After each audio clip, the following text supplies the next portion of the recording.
जय श्री कृष्ण। तमारुं स्वागत है अमारी चेनल सिंपल गुजराती रसोई में। तो आज आपणे बनाववानी छे आखा वरस माटे स्टोर करी शकाय तेवी बटाकानी वेफर। तमे जोई शको छो आपणे वेफर बनावी लीधी छे। आवी ज वेफर आपणे बनाववानी छे। आ वेफर तमे आखा वरस माटे स्टोर करी शको छो। तो वेफर बनाववा माटे मैं अहीं 5 किलो बटाका लई लीधा छे। तमे जोई शको छो अने मोटी साइज में मैं बटाका लई लीधा छे। हवे आपणे तेने पीलरनी मददथी आपणे बटाकानी छे ते छाल उखेड़ी लेशुं।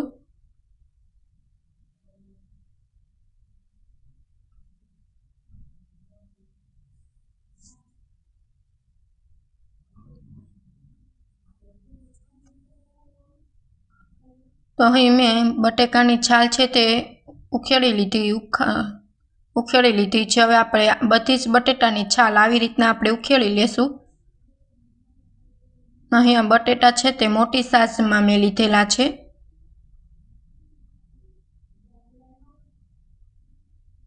तो हवे आवी ज रीतना हूँ बधा ज बटेटानी छाल उखेड़ी लईश। अने अहीं मैं छाल उखेड़ीने बटेका छे ते तैयार करी लीधा छे।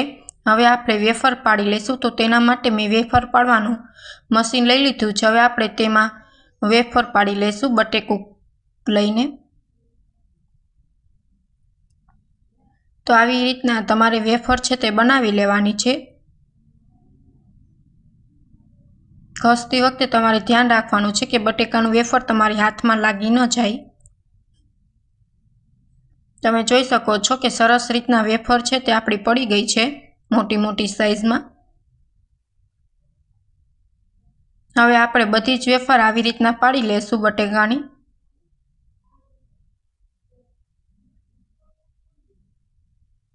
तो अहीं मैं बधी ज वेफर छे ते पाड़ीने तैयार करी लीधी छे। तमे जोई शको छो।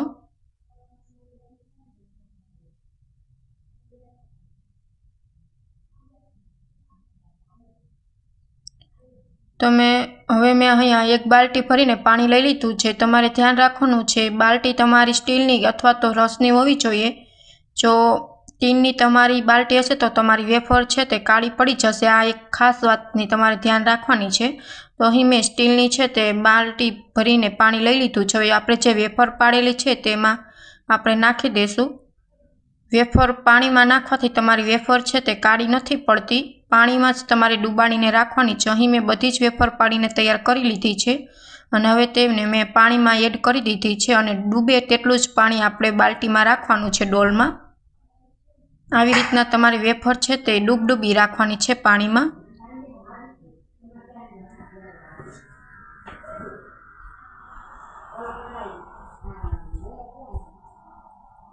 हवे आपणे वेफर बधी ज पड़ी गई छे। हवे आपणे तेने धोई साफ करी लेशुं वेफर ने पाणी में।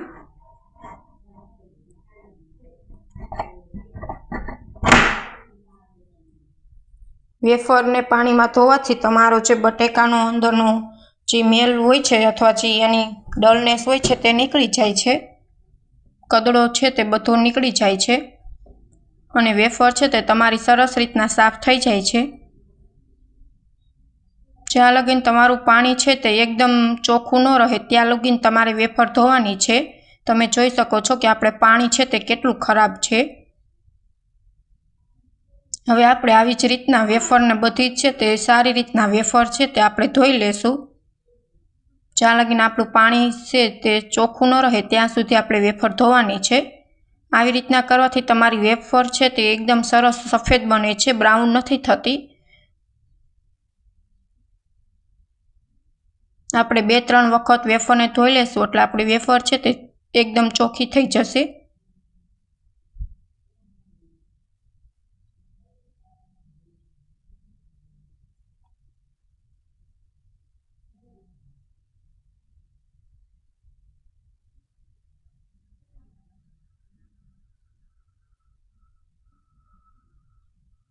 તમે જોઈ શકો છો બીજી વાર ધોઈ છે તો પણ પાણી કેટલું ખરાબ નીકળ્યું છે।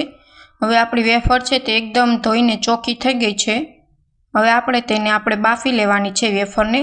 તો તેના માટે એક મેં તીનનું તપેલું લઈ લીધું છે અને પાણી છે તે ગરમ થવા મૂકી દીધું છે। હવે આપણે તેમાં મોટી 3 ચમચી જેટલું મીઠું એડ કરીશું। આપણે આમાં ફટકડી કે ઈનો એવું કશું જ આપણે એડ નથી કરવાનું, તો પણ આપણી વેફર છે તે સરસ બનીને જ તૈયાર થશે। જો તમે ઈનો એડ કરતા હોય તો તમારે ઈનો એડ કરી દેવાનો। હવે આપણું પાણી છે તે સેજવાર આપણે ગરમ થવા દે છે, ઉબાળ આવવા દે તે પછી આપણે તેમાં વેફર એડ કરી દઈશું। તો પાણી છે તે સરસ રીતના ગરમ થઈ ગયું છે। હવે આપણે તેમાં વેફર પાડી લઈ છે તે એડ કરી દઈશું। ડૂબડૂબી રહે તેવી રીતના તમારે વેફર નાખવાની છે। તમે જોઈ શકો છો વેફર સરસ રીતના ડૂબડૂબી આપણી તપેલામાં થઈ ગઈ છે। હવે આપણે આને 15 મિનિટ જેટલી આપણાને બોઇલ થવા દેવાની છે। હવે આપણે આને ઢાંકી દેશું। તો 15 મિનિટ થઈ ચૂકી છે। તમે જોઈ શકો છો કે આપણી વેફર છે તે સરસ રીતના બોઇલ થઈ ગઈ છે।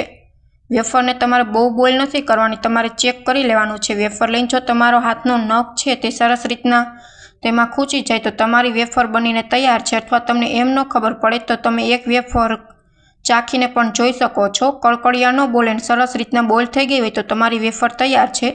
જો વેફર કાચી રહેશે તો વેફરમાં બબલ્સ થાય, અને જો વધારે પાકી જશે તો તમારી વેફર છે તે બ્રાઉન થઈ જશે। એકદમ પરફેક્ટ માપ સાથે જ તમારી વેફર બાફવાની છે।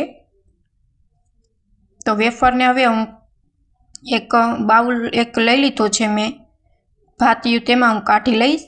તમારે આવી રીતના આકાવાળું છે તે ભાતિયું લઈ લેવાનું છે, અને એમાં તમારે વેફર કાઢી લેવાની છે। અને હવે એક મેં સાડી સૂકવી દીધી છે, તમે સાડીની જગ્યાએ કોઈ પણ કાપડ છે તે સૂકવી શકો છો।